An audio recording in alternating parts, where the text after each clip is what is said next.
If the Warriors would have won, I would have played the Warriors chant, though. I will say that because I had that queued up. But we would have still did the weekend sports.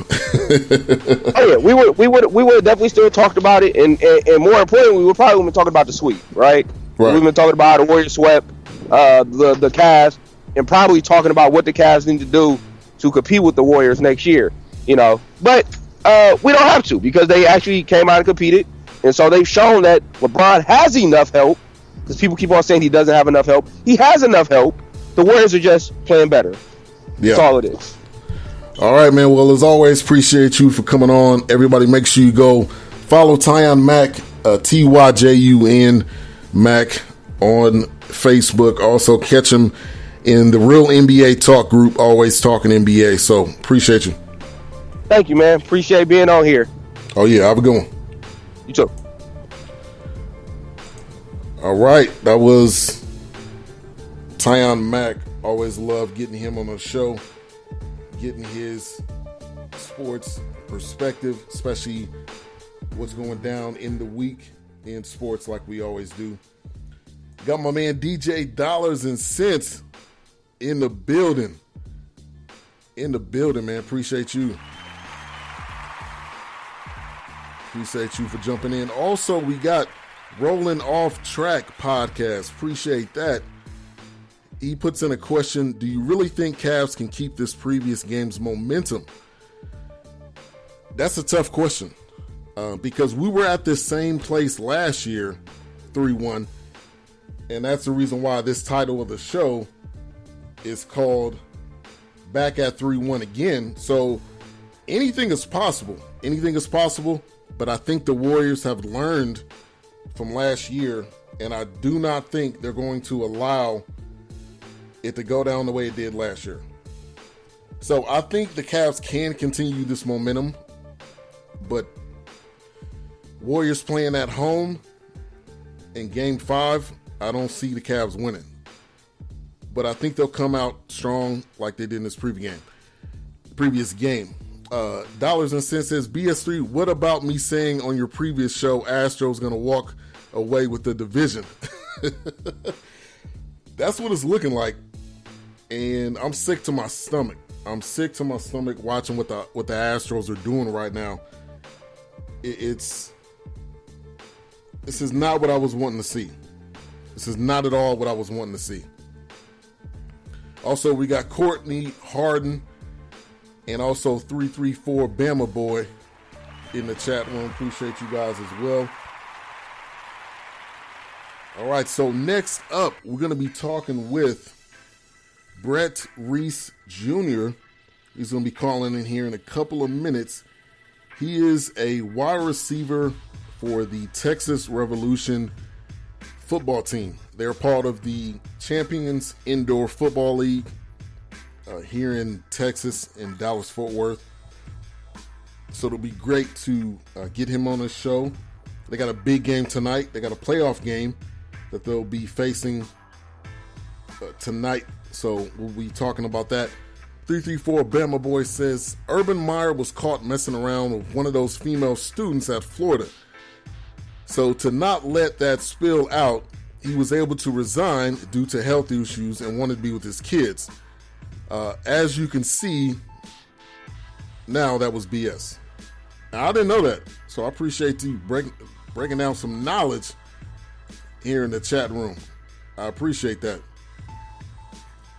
So, I think he'll come back though, and I think there's been some issues at Oklahoma, issues with concussions, issues with not reporting concussions. So that could be an issue. That could be the reason why. Dollars and Cents says, my thoughts are the Cavs have stretched before plastic. They were shooting lights out. They went through stretch cold shooting, and I'm hoping Cavs back on hot streak again. It's going to be interesting. Again, the game's going to be at home, and the Warriors obviously play better at home. But I think the Cavs are going to come back stronger, just like they did in this previous game. And I'm interested to see if they can continue with these threes. That's what I'm interested in. And can they continue to drain these threes like what they were doing? And to me, that's tough to match. Tough to match. Already got Brett Reece Jr. I accidentally hit the wrong button, but I'm gonna call him back here. But that was a huge game last night. Huge game for what the Cavs were able to put up. Broke many records, and we got Brett Reece Jr. on the show. How's it going? Yes, sir. Great to have you on the show, man. Glad to be here. Definitely. So, Brett Reece Jr., he's a wide receiver, like I mentioned, for the Texas Revolution. It's Champions Indoor Football League, and they got a big game tonight, big playoff game. Yes, sir. And had to get him on the show. Just a great man of God. Met him at our church, Freedom Church. But how did you get started with the Texas Revolution? Man, it's actually a pretty crazy story because I was in San Antonio playing for the San Antonio Talons in the AFL, and then some things happened with the team, and I was actually released. And the defensive coordinator, Wendell Davis, he moved up to get the head coaching job out here in Texas. And then he's called me one day, and he asked me, he was like, "Hey, do you still want to play?" And I was like, "Yeah, why not?" And then he's like, "Well, I want you to come up here." And so I was actually working with Microsoft at the time, and I asked them, I was like, "Hey, will I be able to transfer up to Dallas?" And they said yes, and God kind of lined that up for me to be able to transfer my job and to still play football out here. Yeah, glory to God, man. Absolutely. And I know a lot of people don't really follow, indoor football that much. I think because it's, during the off season, during the time where NFL's not going on. But there's a huge following for the Texas Revolution. And if you're in Dallas-Fort Worth area, like I said, they have a game going down tonight at 7 p.m. at the Allen Event Center. And who are you guys going to be matched up against? We're going to be facing the Dodge City Law. This is actually going to be our third time playing them this year. We played them earlier in the year, and we won 49-42. And then I forget the score of the other game, but we actually went out to Dodge City and we lost. So this is kind of like a tiebreaker with some high stakes involved. Definitely high stakes involved. Yes, sir. Whoever wins, win or go home. So it's definitely a big matchup. And I'm, excited for you, excited for this opportunity as well. So like I mentioned, we met at Freedom Church, the church we go to. But I guess it's interesting, how we met. I think you might have heard some of the podcasts, and I reached out to you, and you were definitely ready and willing to come on. Also offered to have some of your teammates on. So I just want to, on the air say I appreciate that. I appreciate you for just being ready and willing. No problem, man. It's an honor to be here. Definitely. So I mean, just like you were saying, like we kind of met at church, and then you were telling me just about what you do, and anytime that you get to talk about the team, talk about God, especially on the airways, man, and it's awesome. And I appreciate what you do, sharing your relationship with Christ with other people, and just being available to even have this podcast.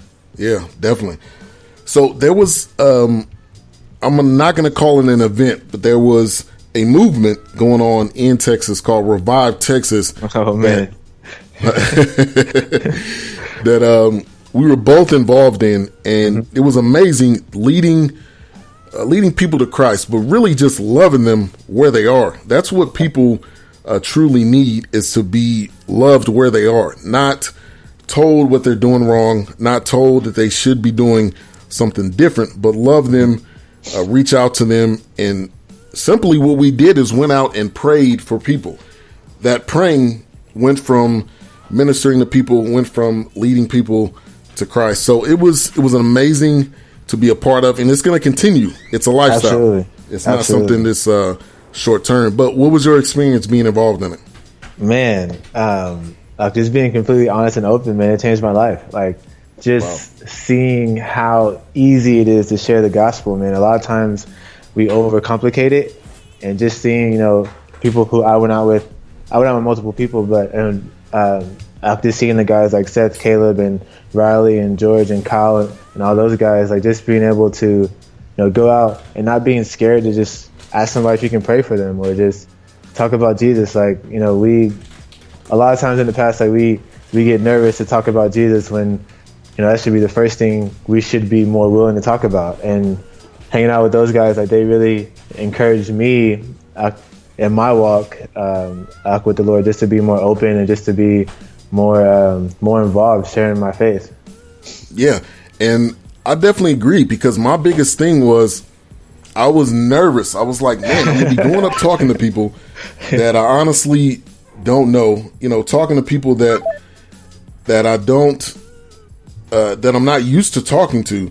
So to me, it was like, what am I going to do? What am I going to say? How's this going to work? And, I asked one of the guys to pray for me. And I was like, how do I do it? And he was like, man, just let God lead you to the people. Don't try to overdo it. Don't try to, convince people or try to do something that's not, that's going to make them nervous, but just be honest. Just be honest and just share your story. And it was exciting. It was definitely exciting.